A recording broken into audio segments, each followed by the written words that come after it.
Hare Krishna, everyone. Today we'll look at the Parthasarathi temple and then the 12 Jyotirlings.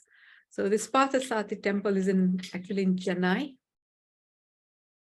It's a 6th century Hindu Vaishnava temple dedicated to Vishnu in Chennai in Bharat, located in the neighborhood of Tiruvallikeni. And this temple is glorified in the Nalayira Divya Prabhadam, the early medieval Tamil literature of the Alvar saints from the 6th to the 9th centuries, and is classified as among the 108 Divya Desams dedicated to Vishnu. I think all these Divya Desams are mostly in South Bharat. The name Parthasarathi means charioteer of Arjun, referring to Krishna's role as a charioteer to Arjun in the Mahabharata. It was originally built by the Pallavas in the 6th century by King Nrsimhaswaraman I. The temple is deities of 5 forms of Vishnu, well, really 5 forms of Krishna. There's Yoga Nrsimha, Ram, Gajendra Varadharaj, that's the Vishnu who saved Gajendra, Ranganath, and Krishna as Parthasarathi. The temple is one of the oldest structures in Chennai. Here are shrines for also Vedavali Thayar, Ranganath, Ram, Gajendra Varada, Nrsimha, Andal, Hanuman, the Alvas, Ramanuja, Swami, Manavala, Mamunigal, and Vedanta Charya. There are separate entrances and Dwaja Stambhas for Parthasarathi and Yoga Nrsimha temples. The towers, the gopurams, and the mandaps, the pillars are decorated with elaborate carvings, a standard feature in South Bharatiya temple architecture. So as per the legends, Saptarishis, the 7 sages, worshipped 5 deities, the Panchaviras, namely Venkat, Krishna Swami, Rukmini, Satyaki, Balram, Padyumna, and Anirudh. As per the Mahabharata, Krishna was acting as a charioteer for Arjun, Pandava prince, during the war with the Kauravas. Krishna did not take any weapons during the war. During the fight between Arjun and Bhishma, Krishna was injured by the arrow of Bhishma. The mark in the deity in the temple is believed to follow the legend. The place is the only place where the presiding deity is sported with a moustache. As per another legend, the place was once a tulsi forest. A Chola king named Sumati wanted to see Vishnu in the form of Parthasarathi and prayed at Srinivas temple in Tirupati. Srinivas directed the king to visit the temple here, built by sage Athreya, so Athreya Rishi, and worshipped with another sage called Sumati. The Pushpakarani is called Kairavani, and the 5 sacred tirthams are believed to surround the lake, as Indra, Soma, Agni, Meena, and Vishnu.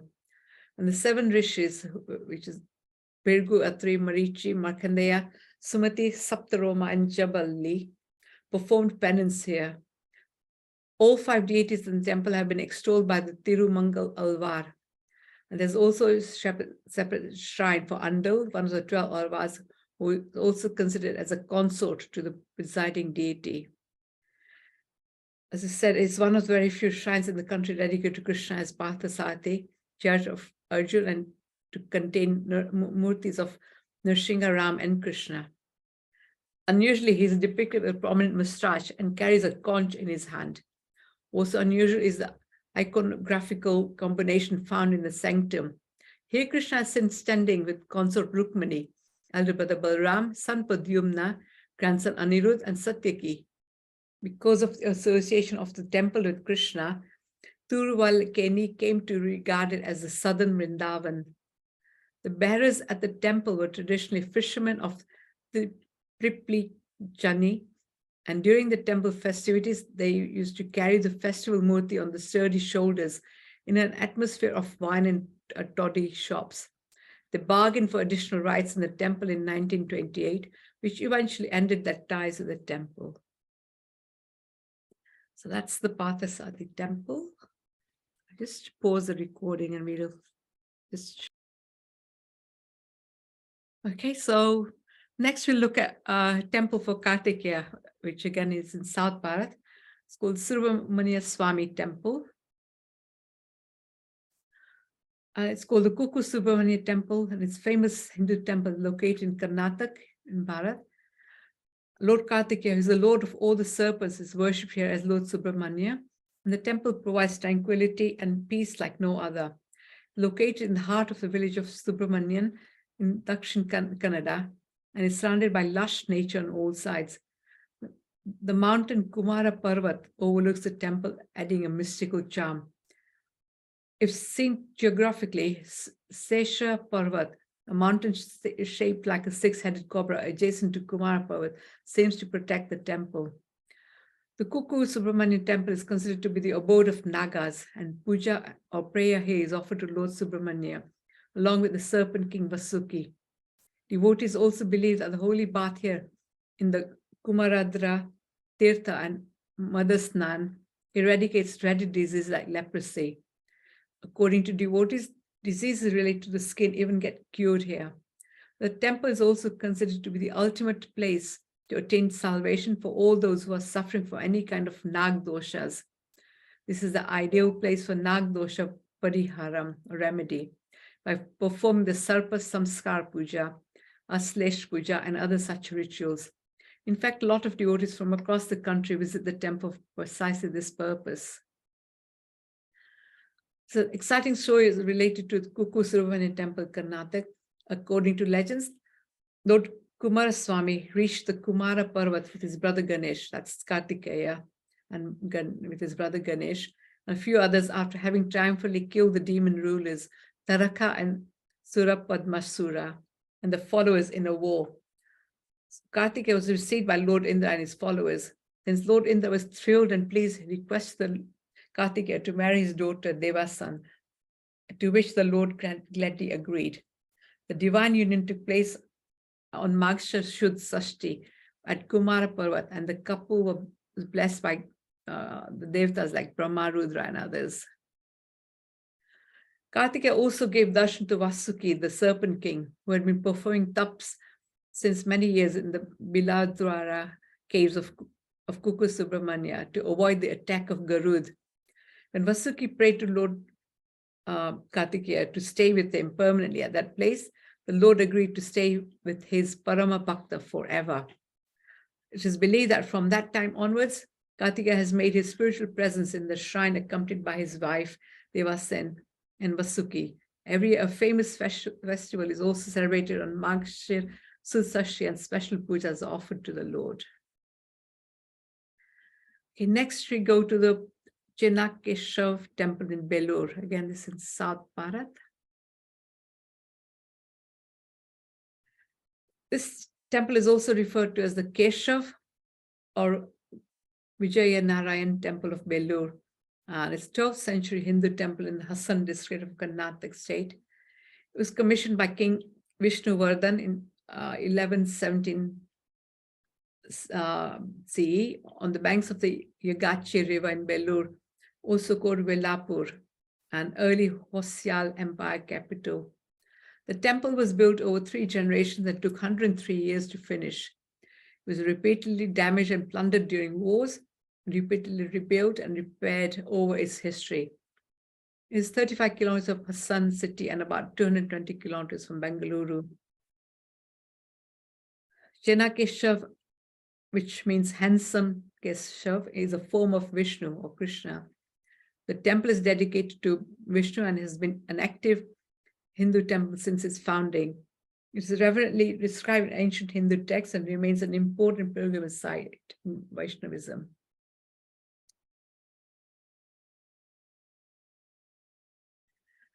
The temple is remarkable for its architecture, sculptures, reliefs, friezes, as well as its iconography, inscriptions, and history. The temple artwork depicts scenes of secular life in the 12th century, dancers and musicians, as well as pictorial narration of Vedic texts such as the Ramayana, Mahabharata, the Puranas through numerous friezes. It is a Vaishnava temple that reverently includes many themes from Shaivism and Saktism, as well as images of a Jina from Jainism and Buddha from Buddhism. The Chenakeshav temple is a testimony to the artistic, cultural, and theological perspectives of the 12th century South India and the Hoysala Empire. So as we said, it took 103 years to build by 3 generations of the royal family to complete this masterpiece. And it's said that over 1,000 artists were involved in creating this wonder on stone. The temple is dedicated to Lord Vishnu as Chena Keshav, which means beautiful, which is Chena, and Vishnu, Keshav, or Krishna. The temple was built to commemorate an important military victory by King Vishnuvardhan over the Cholas. According to another local belief, it was built in honor of Lord Vishnu to mark the conversion of Lord Vishnuvardhan from Jainism to Vaishnavism. King Vishnuvardhan was called Biti Dev when he was a practicing Jain. For other influence of his guru, Sri Ramanujacharya, he converted to Hinduism. His queen, Shantala Devi, was a great patron of arts, music, and dance. She herself was a versatile Bharatanatyam dancer, as also known as Natya Samagragiri, or the Queen of Dance. The huge temple is enclosed in a walled structure. There are 2 entrances to the temple. One from the east has a huge 5-storied gopuram. And the main entrance was destroyed by the invaders from the Delhi Sultanate, which was later restored during the Vijayanagar Empire. The bottom part of the gopuram is made of hard stone, while the top is made of brick and mortar. It's richly decorated with figures of devtas. There are 2 structures on the topmost corners in the shape of a cow's horn, hence the name Gopuram. And between the 2 horns are 5 golden kalashis or pots. So the main temple is a unique star-shaped structure set on a raised platform called Jagati. The temple consists of a Garbhagriha, inner sanctum, Sukkanashi, vestibule, and a Navrang Mandap. There used to be a Viman or a Shikhar made of brick and mortar supported by the woodwork that was plated with gold gilded copper sheets. It had to be dismantled during the early 19th century in order to save the inner sanctum. There are 3 gateways to the temple in the east, north, and south direction, through which one can enter either the Navrang Mandap. The temple is built with soapstone and full of intricate designs throughout its structure. The entrance on the east is decorated with Makar Toran. The overhead panel on the main door depicts the 10 avatars or the forms of Lord Vishnu. On both sides of the gate are 2 huge structures of the Sala, killing the tiger, the state emblem of the Hosyalas. There are 2 small shrines on each side of the emblem dedicated to Lord Vishnu. The temple doors are also carved with outstandingly beautiful filigree work. In front of the east gate towards the Gopuram is a golden Dhwajastambh. In front of it is a beautifully carved structure of Garud, the vehicle or Vahan of Vishnu facing towards the shrine. The mandap on the west side leads to the Garbhagriha, or the inner sanctum. It enshrines a beautifully ornamented 6-foot-high murti of Lord Vishnu in his Chaturbhuj, or 4-armed mudra, with a halo, standing on a 3-foot pedestal. The upper 2 hands hold the disc and the conch, whereas the lower 2 hands hold the mace and the lotus. The halo has cyclical carvings of the 10 avatars of the forms of Lord Vishnu. It is accompanied by murtis of his consorts, Sri Devi and Bhudevi. There's a figure of Lord Vishnu and Devi Lakshmi on the top of the gateway. On both sides of the door are 2 dwarpas, Jai and Vijay, richly carved and decorated. There's a large footprint on the platform towards the north side.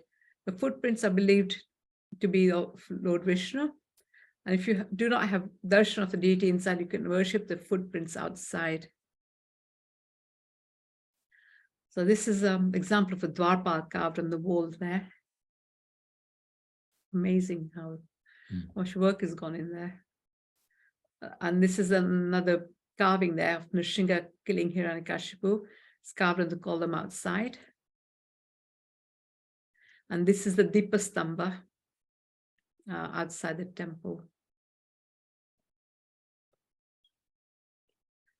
Inside the temple complex on the left side of the Gopuram towards the south is a huge 42 feet high pillar carved out of a single stone called the Dipastamba. It's also called the anti-gravity pillar. It is standing on its own weight on a raised platform without any support.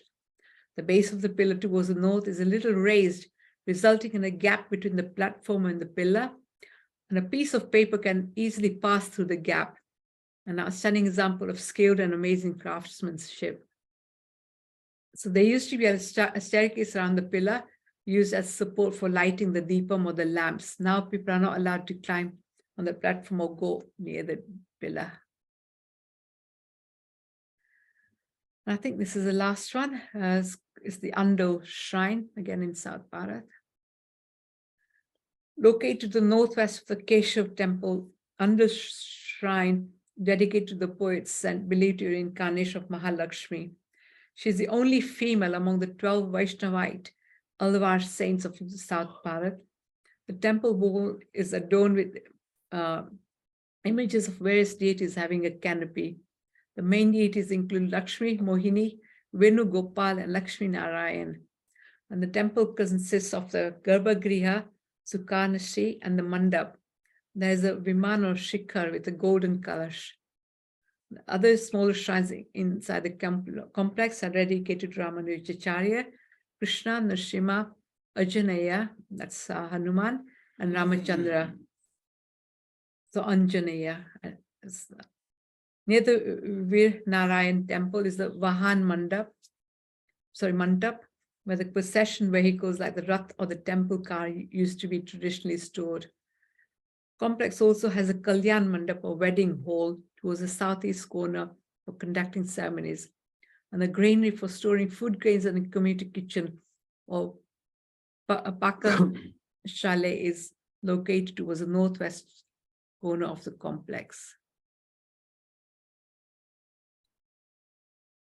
And there's a Kepi Chenigaraya temple. This temple is considered as the blueprint of the main temple. This is still in that complex. It was built by Shantala Devi, the queen of King Vishnuvardhan. There's an impressive murti of Lord Vishnu at Chenigaraya. It was installed at the same time when the Kesha murti was put in the main shrine. And the temple has two sanctums, one for Kape Chenigaraya, the other for Venugopal. There are also sculptures or murtis of other deities like Ganesh, Saraswati, Durga, and Lakshmi Narayan. The murti in the sanctum is a legend associated with it. It is said that a famous sculptor named Jakanachari from Kaidala was given the responsibility of sculpting the shrine of this temple. His son named Dankanachari came to Belur searching for his father as he had not seen him for years. So he saw his father sculpting the main deity and told him that the stone on which he was sculpting was defective. His father was furious at the audacity of the stranger, unaware of his identity, because he hadn't seen his son for years, so he didn't realize it was his son. So he vowed that he would cut his hand if the stone has any defect. The Dakkanachari smeared sandalwood paste on the entire surface of the stone, left it to dry. The next day, it was observed that a small patch near the navel of the murti was wet. And when it was tapped with a chisel, water appeared from it along with the frog, or kape in Kannada. The son revealed his true identity, but failed to dissuade his father from cutting his hands. So the main sculptor cut his hand, honoring his words. It is believed that since then, the main deity in the shrine is called Kape Chenigaraya. The story further mentions that Lord Vishnu directed Chakanachari to build another shrine dedicated to him in his native village. When he followed the divine instruction, his hand was finally restored, and since then, the village comes to be known as Kaidala, or restored hand. This temple still exists in the Tumkur district. So there's a Vir Narayan temple in this complex. It's beautiful, a small beautiful temple located towards the west and dedicated to Vir Narayan or Lakshmi Narayan. Outer walls of this temple are adorned with beautiful structures of Brahma, Shiva, Parvati, Saraswati, Bhairav, Mahisasur Mardani, that's Parvati, Bhairav is Shiva. The temple is constructed on an elevated platform like most of the contemporary Hosala temples, and it consists of a Garbhagriha, Sukhanishri, and Navrang Mandap. And then there's a Somyaniki temple. This is dedicated to Gaurishri Devi towards the southwest of the Keshav temple. Again, it has a Garbhagriha, Sukhanishri, and Mandap. The temple is adorned with a Viman or Shikha, which is said to resemble the original Viman of the Keshuv temple that has been brought down. And the outer wall is adorned with sculptures. Okay, so the last temple that we'll visit today is the Lakshminarayan temple in Vellore.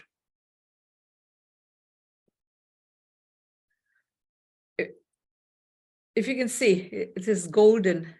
It's a golden temple, like the golden temple of Amritsar. This golden temple in Vellore complex inside the Tirupuram spiritual park is situated at the foot of a small range of green hills at Tirumalai Kodi in Vellore in Tamil Nadu. It's 120 kilometers from Tirupati, and Mahakumbh Abhishekam, or consecration of the temple, and its chief Murti, which is Sri Lakshminarayan or Mahalakshmi, the goddess of wealth, was held on the 24th of August 2007. So it's a fairly recent temple, and devotees from all religions backgrounds are welcome to visit it. The salient feature of Tirupuram is the Lakshminarayani temple, whose Viman and Ardha Mandap is covered with pure gold, housing the Murti of Sri Lakshminarayani. So, who's the female consort of Vishnu Narayan. The temple is located on 100 acres of land and has been constructed by the Vellore-based charitable trust, Sri Narayani Pidam, headed by its spiritual leader. The temple with its gold covering has intricate work done by artisans specializing in temple art using gold. Every single detail is manually created, including converting the gold bars into gold foils and then mounting the foils on copper. Gold foil from 9 to 10 layers has been mounted on the edged copper plates. Every single detail in the temple art has significance from the Vedas. Sri Puram's design features a star-shaped path, a Sri Chakra, positioned in the middle of the lush green landscape with a length of over 1.8 kilometers. As one walks along the star path to reach the temple in the middle, one can also read various spiritual messages, such as the gift of the human birth itself and the value of spirituality along the way. That's it. Okay.